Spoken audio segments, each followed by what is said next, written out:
Hello hi Raziya Shihab ചാനലിലേക്ക് എല്ലാവർക്കും സ്വാഗതം. അപ്പോൾ ഇന്ന് നമ്മളിവിടെ ഉണ്ടാക്കിയിട്ടുള്ളത് ഗോതമ്പ് പൊടി കൊണ്ടുള്ള ഒരു സ്നാക്സ് റെസിപ്പിയാണ്. നമ്മൾ ഒരു 2 ആഴ്ച അല്ലെങ്കിൽ 3 ആഴ്ചയോളം നമുക്ക് ഈ ഒരു റെസിപ്പി ഒരു ബോട്ടിലൊക്കെ ഇട്ടിട്ട് സൂക്ഷിച്ച് വെക്കാൻ പറ്റും കേട്ടോ. ഒരു കേടും സംഭവിക്കില്ല. നല്ലൊരു ടേസ്റ്റി ആയിട്ടുള്ള വെറൈറ്റി ഒരു സ്നാക്സ് റെസിപ്പിയാണ്. വേഗം തന്നെ വീഡിയോയിലേക്ക് പോവാം. അപ്പോൾ അതിനായിട്ട് ഞാൻ ഇവിടെ ഒരു ബൗൾ എടുത്തിട്ട് അതിലേക്ക് 1 കപ്പ് ഗോതമ്പ് പൊടി ഇട്ടെടുത്തിട്ടുണ്ട്. ഇനി ഇതിലേക്ക് 1 ടീസ്പൂൺ ചെറിയ ജീരകം ഇട്ടെടുത്തിട്ടുണ്ട്. 1/4 ടീസ്പൂൺ ഉപ്പും ചേർത്ത് കൊടുത്തിട്ടുണ്ട്. ഇനി ഇതൊന്ന് നന്നായിട്ടൊന്ന് മിക്സ് ചെയ്തെടുക്കാം. അപ്പോൾ ഞാനിവിടെ ഒരു സ്പൂൺ വെച്ചിട്ട് ഇതൊന്ന് മിക്സ് ചെയ്തെടുക്കുന്നുണ്ട്. ഇനി ഇതിലേക്ക് 1 ടേബിൾ സ്പൂൺ ഓയിൽ ചേർത്ത് കൊടുക്കാം. ഓയിൽ ചേർത്ത് കൊടുത്തതിന് ശേഷം ഇതൊന്ന് മിക്സ് ചെയ്തെടുക്കാം. നമ്മൾ കൈ ഉപയോഗിച്ചിട്ട് തന്നെ ഇതൊന്ന് മിക്സ് ചെയ്തെടുക്കാം.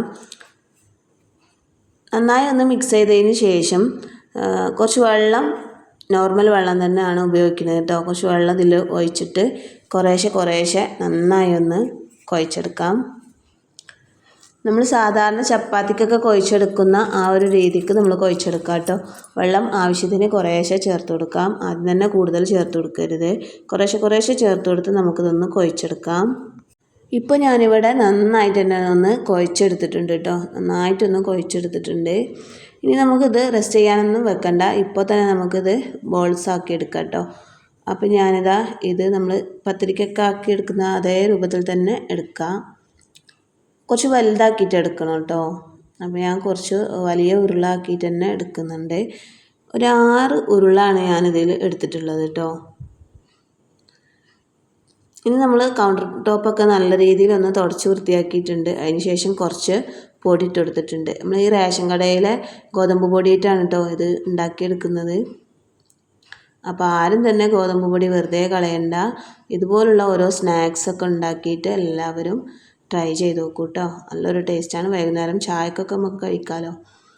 അപ്പോൾ അത് അതിൽ നിന്നും ഓരോ ഉരുള എടുത്ത് ഞാൻ ഇതുപോലെ ഒന്ന് പരത്തിയെടുക്കുന്നുണ്ട്. അപ്പോൾ കുറച്ചൊരു വലിയൊരു പത്തിരി ആക്കിയിട്ട് തന്നെ നമുക്കിതൊരു പരത്തിയെടുക്കാം കേട്ടോ. നമ്മളിതിൽ ഓയിലൊക്കെ ഒഴിച്ച് കുഴച്ചെടുത്തത് കൊണ്ട് നല്ലൊരു സോഫ്റ്റുള്ളൊരു പത്തിരി തന്നെ ആയിരിക്കും ഇത്. അപ്പോൾ ഞാനിതാ ഈ ഒരു വലിപ്പത്തിൽ ഞാനിവിടെ പരത്തിയെടുത്തിട്ടുണ്ട്. ആ ഒരു പത്തിരി അപ്പുറം മാറ്റി വെച്ചതിന് ശേഷം നമുക്ക് വേറൊരു ഉരുള എടുത്ത് അതുപോലെ ഒന്ന് പരത്തിയെടുക്കാം. അപ്പോൾ ഞാനിവിടെ 2ാമത്തെ ഉരുള എടുത്തിട്ട് പരത്തുന്നുണ്ട്. ആ ഒരു വലിപ്പത്തിൽ തന്നെ നമുക്ക് അടുത്തതും ഇതുപോലെ ചെയ്തെടുക്കാം കേട്ടോ. അപ്പോൾ എല്ലാ പത്തിരിയും ഒരേ വലിപ്പത്തിൽ നമ്മൾ പരത്തിയെടുക്കണം. ബാക്കിയുള്ള ഉരുളകളും കൂടെ ഞാൻ ഇതുപോലെ ഒന്ന് പരത്തിയെടുക്കുന്നുണ്ട്. ഇപ്പോൾ ഇതാ ഞാൻ 6 പത്തിരിയും ഇതുപോലെ പരത്തിയെടുത്തിട്ടുണ്ട് കേട്ടോ. ഇനി ഇതൊന്ന് കണ്ട് മാറ്റി വെക്കാം. അതിന് ശേഷം നമ്മളിതാ ഒരു ബൗൾ എടുത്തിട്ടുണ്ട്. അതിലേക്ക് 1 ടേബിൾ സ്പൂൺ ഗോതമ്പ് പൊടി ഇട്ടെടുക്കാം. ഇനി ഇതിലേക്ക് 1 ടേബിൾ സ്പൂൺ കോൺഫ്ലവറും കൂടെ ചേർത്ത് കൊടുക്കാം. അതിൻ്റെ കൂടെ തന്നെ ഇതിലേക്ക് 1 ടേബിൾ സ്പൂൺ ഓയിലും ഒഴിച്ചു കൊടുക്കാം കേട്ടോ. ഇനി ഓയിലല്ല, നെയ്യോ ബട്ടറോ അങ്ങനെ എന്തെങ്കിലും ഉണ്ടെങ്കിൽ അതും ഒന്ന് ഒഴിച്ചു കൊടുത്താൽ മതിയാവും. ഇപ്പോൾ ഞാനിതൊന്ന് മിക്സ് ചെയ്തെടുക്കുന്നുണ്ട്. കുറച്ചും കൂടെ ഞാൻ ഓയിൽ ഒഴിച്ചു കൊടുക്കുന്നുണ്ട് കേട്ടോ. അതിൽ ഈ ഒരു പരുവത്തിലാണ് എടുത്തിട്ടുള്ളത് കേട്ടോ. അതിനുശേഷം നമ്മൾ പരത്തി വെച്ചിട്ടുള്ള ഒരു പത്തിരി എടുക്കാം. അതിൻ്റെ മേലെ ഇതുപോലൊന്ന് സ്പ്രെഡ് ചെയ്ത് കൊടുക്കാം കേട്ടോ. നമ്മൾ ഉണ്ടാക്കി വെച്ചിട്ടുള്ള ആ മാവ് ഇതുപോലൊന്ന് സ്പ്രെഡ് ചെയ്ത് കൊടുക്കാം. അതിനുശേഷം ഇതിൻ്റെ മേലെ കുറച്ച് നമ്മൾ ഗോതമ്പ് പൊടി തന്നെയാണ് കേട്ടോ. കുറച്ചൊന്ന് പൊടി എടുത്തിട്ട് ഒന്ന് വിതറി കൊടുക്കാം. ഇതുപോലൊന്ന് ചെയ്തെടുക്കാം. അതിനുശേഷം 2ാമത്തെ പത്തിരി നമുക്കിതിൻ്റെ മേൽഭാഗത്ത് വെച്ചെടുക്കാം. ഒരേ അളവിൽ തന്നെ വെച്ച് കൊടുക്കുക കേട്ടോ. അതിനുശേഷം ഇതുപോലെ ഒരു സ്പൂണ് വീണ്ടും എടുത്ത് നമ്മളിതിൻ്റെ മേലെ സ്പ്രെഡ് ചെയ്ത് കൊടുക്കുന്നുണ്ട്. വീണ്ടും അതിൻ്റെ മേലെ നമ്മൾ കുറച്ചും കൂടെ ഗോതമ്പ് പൊടി ഒന്ന് വിതറി കൊടുക്കാം. അതുപോലെ ബാക്കിയുള്ള പത്തിരിയും കൂടെ ഇതിൻ്റെ മേലേക്ക് നമ്മൾ വെച്ച് കൊടുക്കാം. ഇപ്പം ഞാൻ എല്ലാ പത്തിരിയും അതുപോലെ 6 പത്തിരി നമ്മൾ പരത്തിയിട്ടുള്ളത് അത് 6ഉം ഞാൻ ഇതുപോലെ ചെയ്തെടുത്തിട്ടുണ്ട് കേട്ടോ. ഇനി നമ്മൾ ചെയ്യേണ്ടത് പത്തിരിൻ്റെ ഒരു ഭാഗം നമ്മളിങ്ങനെ പിടിച്ചിട്ട് ഇതുപോലൊന്ന് മടക്കിയെടുക്കാം. എല്ലാ പത്തിരിയും നമ്മൾ ഒരേ ഷേപ്പിന് വെക്കാൻ നോക്കണം കേട്ടോ.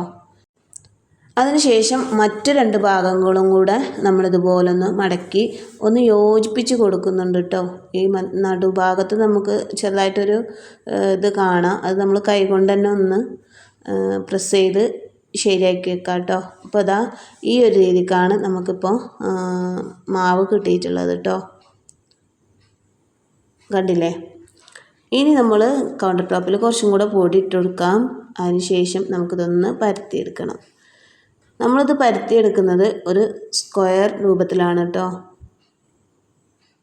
അപ്പോൾ ഇതാ ഇതുപോലെ തന്നെ നമ്മൾ പരത്തിയെടുക്കാം.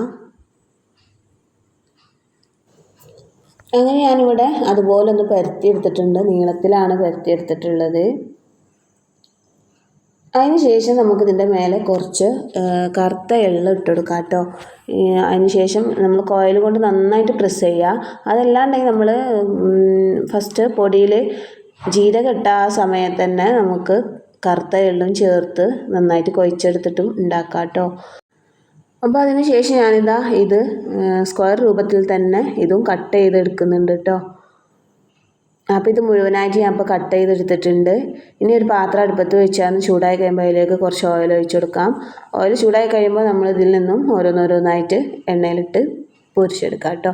അപ്പോൾ അടിഭാഗമൊക്കെ ഒന്ന് വെന്ത് കഴിയുമ്പോൾ നന്നായിട്ടിത് പൊന്തി വരും കേട്ടോ. നമ്മൾ ഈ എണ്ണയിൽ ഇതിട്ട് കഴിയുമ്പോൾ നല്ലൊരു ടേസ്റ്റാണ്. നല്ലൊരു അടിപൊളി റെസിപ്പിയാണ്. ഒരു വെറൈറ്റിയാണ്. എല്ലാവരും ട്രൈ ചെയ്ത് നോക്കുക. ഫീഡ്ബാക്ക് അറിയിക്കുക.